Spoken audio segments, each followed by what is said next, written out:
안녕하세요. 임플란트 타이거입니다. 재난지원금 다들 잘 받고 계십니까? 지금 현재 재난지원금 때문에 두 군데에서 난리가 났습니다. 하나는요, 신청하는 과정에서 난리가 났고, 또 하나는 재난지원금을 사용하는 과정에서 난리가 났습니다. 여러분이 이런 내용을 잘 모르신다면 정말 발을 동동 구르고 어떻게 할지 몰라 당황하는 상황이 생길 수밖에 없는데요. 자, 먼저 신청할 때 난리가 난 상황입니다. 자, 이렇게 뉴스에도 나오고 있는데요. 화내고 욕하고 울고 국민지원금 때문에 화장실도 못 가는 공무원들도 많다고 합니다. 이 신청이 정말 많이 접수되고 있습니다. 어제까지만 해도 45,000건이 넘었다고 하는데요. 대부분 가족관계 변동이 생겼다거나 또는 의료보험이 잘못되었다. 그러니까 자영업자인데 소득 감소가 반영되지 않았다. 이런 여러 가지 이유 때문에 결국 이번 재난지원금에서 탈락됐다. 억울하다 하는 내용입니다. 어떤 분들은 따져 물으면서 욕을 하기도 하고요. 또 펑펑 울고 있는 분들도 계시고, 또 어떤 분들은 날짜를 잘못 알아서 온라인 신청 기간에 직접 주민센터를 방문하는 분들도 많습니다. 이유야 어찌되었든 탈락하게 되면 억울한 것이 사실이고요. 그렇기 때문에 이번 재난지원금에서 탈락한 분들 이의신청을 하게 되면 가급적 이의신청한 사람의 의견을 반영해 주겠다라는 입장을 가지고 있습니다. 만약 이의신청해야 된다 하는 분들은요, 젊은 분들은 국민권익위원회 온라인 신청을 통해서 신청하시면 되지만, 나이가 어느 정도 있으신 분들, 온라인 활용이 어려운 분들, 이런 분들은 결국 주민센터를 가셔야 됩니다. 주민센터 가셔서 이의신청하시는 분들, 자, 여기 이의신청서 신청 서류가 있습니다. 여기에 신청인欄에 신청인, 대리인 신청하시면 되고요. 이의신청 사유에 동거인 조정, 해외 체류 후 귀국, 재외국민이나 외국인, 비동거 맞벌이나 폭력, 학대 피해자, 이런 분들은 따로 사는 경우도 있습니다. 여기에 이의신청 사유, 내가 해당되는 혼인, 이혼, 출생, 사망, 국적취득이나 해외 이주, 신청지역 변경, 이런 것들 중에 내가 해당되는 것을 적으시고요. 신청 내용에도 간략하게 기존 가구원 수 4명에서 2명이 분리돼서 별도 가구로 구성되어 있다, 이렇게 간단하게 적어주고 관련 가구의 세대주 정보를 기입하시고 나머지는 모두 동의에 체크해 주시고 신청하시면 됩니다. 그리고 건강보험료 관련된 이의신청서는 소득 월액보험료, 지역보험료에 따라서 달라지는데요. 휴업, 폐업했다면 휴폐업 사실증명, 실직했다면 퇴직 해촉 증명, 소득감소는 소득금액 증명, 국세청에서 발급받아서 신청하시면 되고요. 지역보험료 같은 경우에는 휴업이나 폐업일 경우 휴폐업 사실증명, 실직일 경우 퇴직 해촉 증명, 소득 감소일 때는 소득금액 사실증명, 동거인 제외 같은 경우에는 대상자 주민번호를 첨부하시면 됩니다. 이렇게 건강보험료 관련 이의신청서를 제출해 주시면 되고요. 그 외에도 여러 가지 사유들이 있는데요. 주민센터에 가면 이렇게 사실상 이혼관계에 있는 분들 이 서류를 작성해서 이의신청서를 함께 제출하시면 되고요.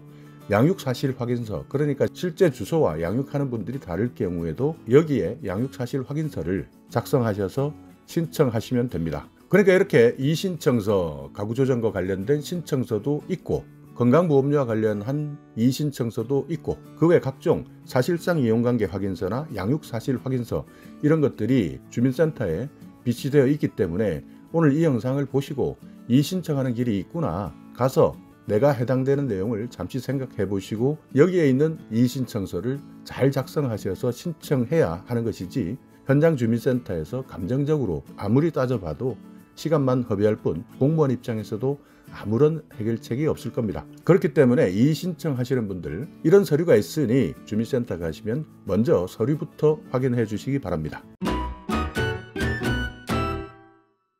또 하나는요, 정부에서 알려준 내용을 그대로 따라 했는데 어처구니 없는 상황이 생기는 경우가 발생하고 있습니다. 자, 여기 보시듯이 긴급재난지원금 어디에서 사용할 수 있느냐, 전통시장, 동네마트 사용 가능하고요.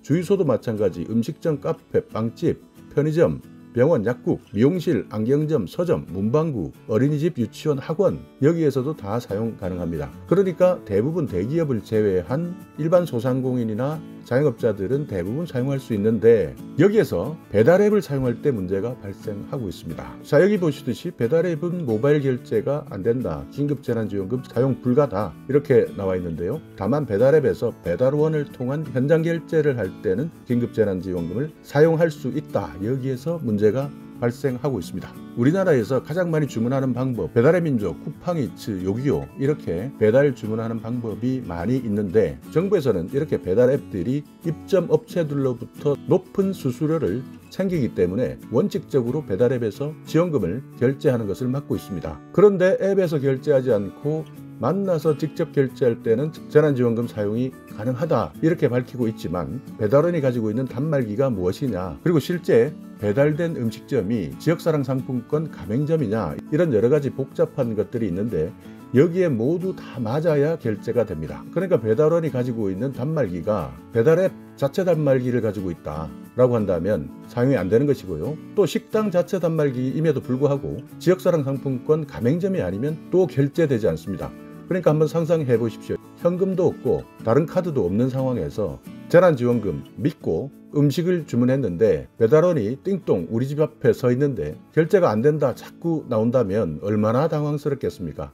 그런데 지금 현재 전국 여기저기에서 이런 현상이 발생하고 있습니다. 그래서 정말 당황했다. 다행히 현금이 있어서 현금 지급한 곳도 있다고 하지만요. 그렇지 못한 경우에는 정말 당황하고 배달원 입장에서도 깝깝한 노릇 아니겠습니까? 그렇기 때문에 여러분께서 재난지원금으로 배달을 시키겠다 한다면 정말 꼼꼼하게 살펴보셔야 되는데요. 배달의 민족에서는 이렇게 현장 결제가 가능하다라는 확인을 할 수 있는 서비스를 올리겠다 하고 있지만 현재까지는 확인하기 어렵고요. 또 확인한다 하더라도 너무 불편합니다. 쿠팡이츠 같은 경우에는 주문 불가능합니다.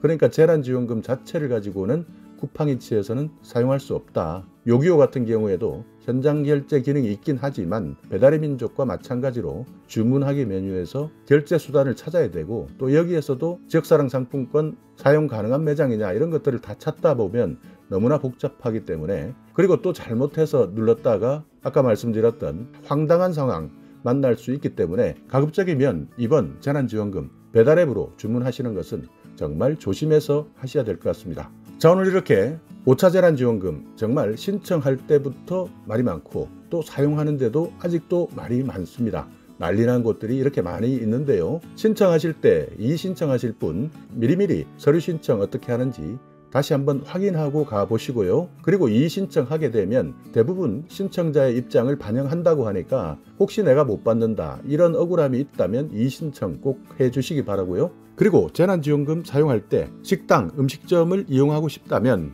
가급적 배달앱은 피하시고 직접 음식점에 가셔서 결제하시는 것이 나도 그리고 배달원 입장에서도 훨씬 황당한 상황 피할 수 있는 좋은 방법 아니겠습니까? 꼼꼼히 잘 살펴서 사용하시기 바랍니다.